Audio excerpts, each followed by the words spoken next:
একটা ঝগড়া হলে তার মধ্যে কার দোষ আগে বেশি থাকে? ঝগড়ায় কার দোষ বেশি থাকে? দুজনের হাতেই দুটো জুতো থাকবে, একটা হচ্ছে মেয়েদের জুতো, একটা হচ্ছে ছেলেদের জুতো।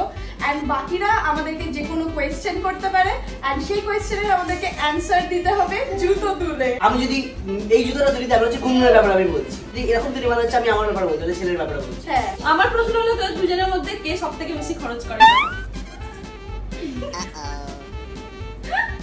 কে বেশি ভালোবাসে কাকে? মানে কে বেশি ভালোবাসে কাকে? দীপ গুনগুনকে বেশি ভালোবাসে না গুনগুন দীপকে বেশি? এটা কি করবো? তোদের ঝগড়া হলে কে আগে সরি বলে?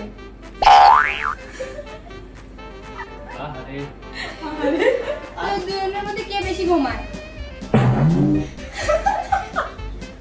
আর বিয়ের পর কে রান্না করবে? তারপরে আমি ছুটি। এটা ফুল ভিডিও দেখার জন্য নিচে ক্লিক করো আর সাবস্ক্রাইব করে দাও নেক্সট ভিডিওর জন্য।